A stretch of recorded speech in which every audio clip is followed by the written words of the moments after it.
ضاع مليارات الدولارات. الناس عندنا في بلادنا بتحب البوش، ماركة محترمة وماركة نظيفة. ده على كم سعره؟ 299 دولار. البوتاجاز ده على 578 دولار، والثلاجة دي ب 2998. We don't allow videoing in here واي؟ because it's not allowed in Home Depot stores. You have to have approval from our corporate office. طبعا مسكوني جوا وقالوا لي ممنوع التصوير. طبعا انا صورت شوي صغيرين، والله غالي بروح فرع ثاني واشوف هل يوافقوا ان انا اصور ولا لا.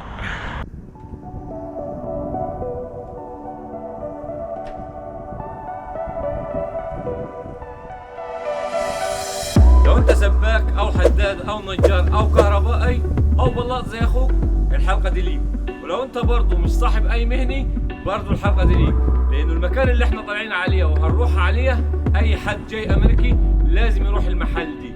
النهارده حلقتنا هتكون عن عملاق مواد البناء في امريكا، الا وهو الهوم ديبوت. هاخدكم ان شاء الله وافرجكم على كل حاجه جواه، لانه المحل دي لو عايز تاسس بيتك او عايز تبني بيتك او في اي خلل في بيتك، انت بتضطر تروح المحل دي عشان تاخد منه حاجات وتصلح الحاجات البايظه عندك، او لو في نقص او كماليات للبيت برضه بتروح المحل دي تاخد منه.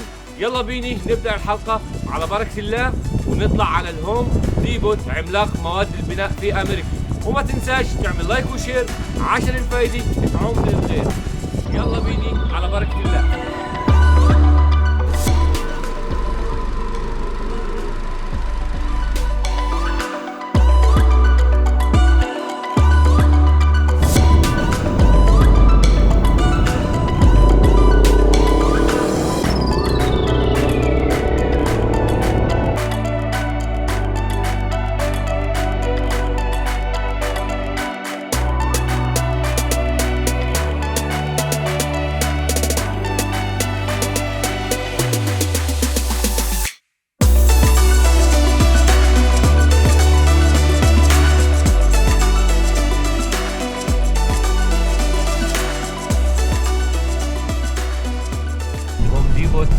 ليه عملاق؟ لانه فيه بضاعه بمليارات الدولارات، واي حد محتاج انه يروح المكان دي شغال في مجال الكونستراكشن او المعمار، فمضطر انه يروح المحل دي، بيشتري منه بضاعه، بتشتري منه عده، هتلاقوا فيه كل حاجه. يعني ان شاء الله انا ادخلكم على جميع الاقسام داخله.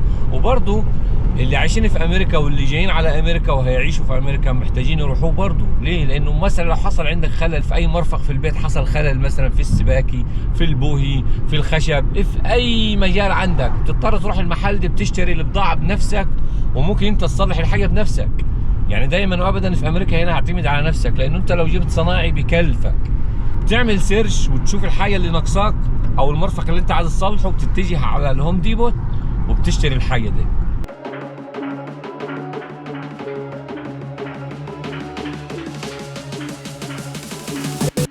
وده عملاق مواد البناء في امريكا زي ما قلت لكم، الهوم ديبوت. ان شاء الله هندخل دلوقتي ونتجول جواه ونشوف كل البضاعه اللي جواه. انا قلت ليه عملاق؟ لانه كل البضاعه اللي فيه بملايين الدولارات او مليارات الدولارات. اي صنايعي، سباك، حداد، نجار، هتيجي الهوم ديبوت دي هتشتري اغراضك منه وعدتك منه. يلا بيني نخش المكان ونشوف الاشياء اللي موجوده جواه، وما تنساش اللايك والشير عشان الفايده تعم للغير.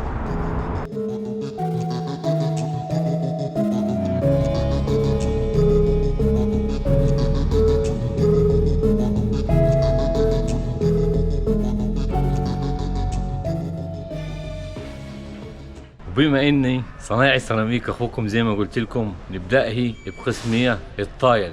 وده طبعا نوعيه من الارضيات هنا موجوده في امريكا اسمها فاينل. تمام؟ طبعا احنا في دولنا العربيه مش هنستخدمها الفاينل دي. وده يا جماعه الفاينل اللي انا قلت لكم عليه، هو عامل زي بلاستيك او بلاستيك يعتبر. ده بيركب في الارضيات. طب احنا مش بنستخدمه في دولنا العربيه، بس في امريكا هنا اكتر حاجه موجوده وسهل جدا في تركيبه. انا بحب اعرف اخواتي الصناعيه اللي هم البلاطين او بتوع السيراميك، لانه ده مجالي. تعالوا نشوف الطايل كده. اها ده سيراميك اها، وبيقول لك هنا السعر بتاعه 4 دولار و65 سنت، اللي هو السكور فت. ده خاص بالشاور. لو انت عندك شاور في الحمام هنا، يعني اغلبهم بيستخدموا الشاورات النوعيات دي، لان يقول لك ما بتزحلقش، وتاني حاجه الميول بتاعك تقدر تعمل فيها ميول بكل سهوله. ده بيستخدموه في الشاور بكامل سكوير فيت ب $15 99 سنت. $15 99 سنت. ودي نوعيه ثانيه برضو بيستخدموها. وعندك النوعيه دي بتستخدم في المطابخ بكس بلاش. ودي الاخوات الصناعيين للطايل بتستخدم التنسه دي اسمها تنسه هنا زي الاسمنت عندنا، انتوا عارفينها اكيد طبعا. دي خاصه بالطايل، كلها دي نوعيات. النوعيات دي صراحه انا مش مع استخدامي في نوعيه في محل خاص هروح في يوم وافرجكم عليه، لان النوعيات دي ما تمسك في الهدوم وما تمسك فيها في الخشب وكده فمتعبه. دي ما يضيفوها عشان تشتغل بيها زي الاسمنت يعني. ودي هي المواد اللي بيحطوها ده اسمه جراوت، بيستخدموه هنا بين السيراميك زي اسمنت الابيض عندنا، بس ده اسمه جراوت. بتستخدمه وتسد بيه الفراغات واللحامات بتاعت السيراميك. ده بكم سعره؟ $39. طبعا عندك العده بتاعت السيراميك المالج دي $12. انا مش بستخدمه، انا عندي نوعيه ثانيه بستخدمها حلوه، ايدها بلاستيك. ودي بتستخدمها هي طبعا عشان تعمل بها الجراوت. استخدم مالج ده انا صراحه جميل جدا. المالج ده بكم سعره؟ $16 يا معلم. ده كله خاص بالسيراميك يا جماعه، كله ده خاص بالسيراميك. كل العدد دي. ودي ركب ركب لما تحطها في رجلك. ودي سبيسرات، سبيسر خاص بالسيراميك. كلها دي سبيسرات خاصه بالسيراميك. والفرش. وعندك الكماشات، الاسطوانات، الديسك. الديسك دي خاصه بالسيراميك $43. احنا لسه في الجزء الخاص بالتايل او السيراميك. زي ما قلت لكم السيراميك انواع هنا، كل الانواع موجوده في الهوم ديبو زي ما انتم شايفين. No, we don't allow videoing in here.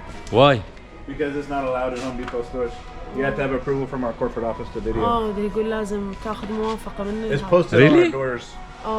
اوكي يلا نسالوهم. Can we take permission now? No. No? طبعا مسكوني جوا وقالوا لي ممنوع التصوير. جاني واحد موظف والله قال لي ممنوع الصور في الهوم ديبو. طبعا انا صورت شويه صغيرين والله غالب اروح فرع ثاني واشوف هل هيوافقوا ان انا اصور ولا لا. يا ولاد الذين عارفين ليه؟ لان ليهم على الويب سايت مكان وكده، فمش عايزين حد ياخد منهم هي السبق. عامة انا والله العظيم عشان اخواتي العرب هحاول واشوف مكان ثاني. يلا بيني.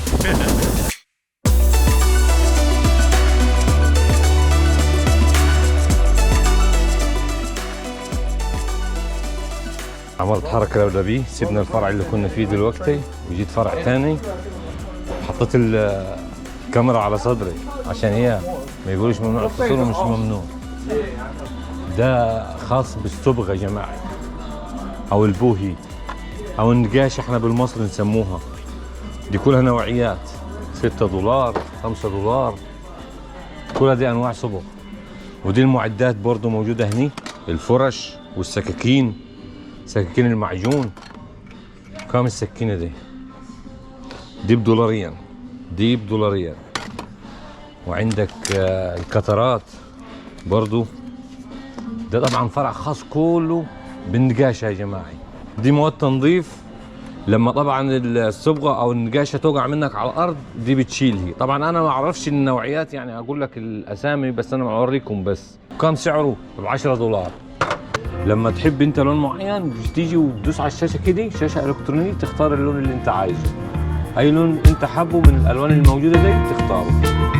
وهنا برضو قائمه بكل الالوان اللي موجوده او الالوان اللي انت حابب تختارها. وهنا برضو فاحنا ده كله في قسم البوهي. ودي برضو اصباغ تاني، نوعيات تاني برضو عندك موجوده هنا $52. يلا نروح لفرع تاني، لان لو قعدنا في الصبغه مش هنطلعوا غير بعد 3 شهور. دي قاعدات الحمامات اعزكم الله باسعارها. دي $179، دي $199، دي $229، دي $229. طبعا كل حاجه وسعرها. شايفين في هنا $279. دي جميله والله حلوه جدا 249. ودي $379. كل الاسعار اللي انت يعني محتاجها هتلاقيها هنا.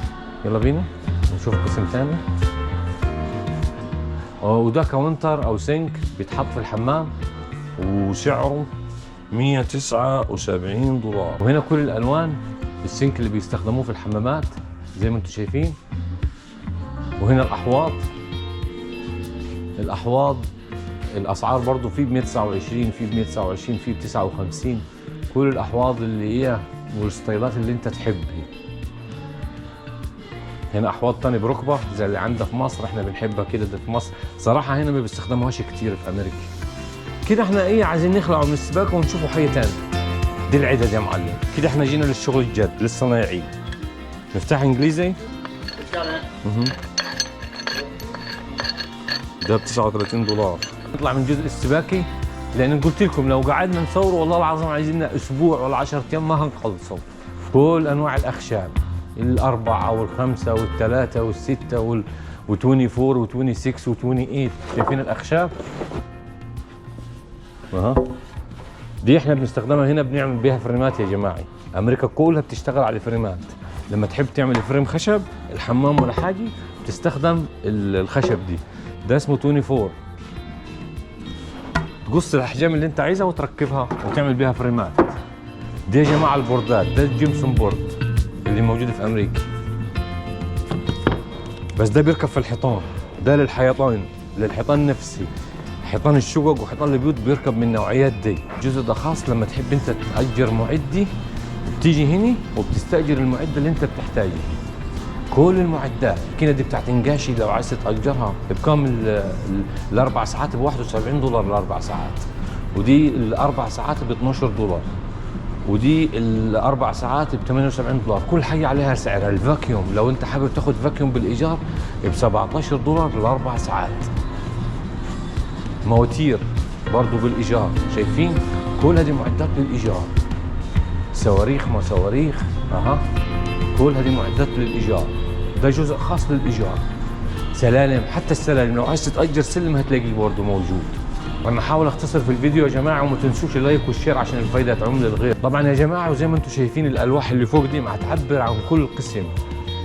المالدينج والباور تول والبلامينج والالكتريك والبينت، كل حاجه لها اسم هنا، كل حاجه مصنفه باسمها. تعالوا نشوفوا العدد.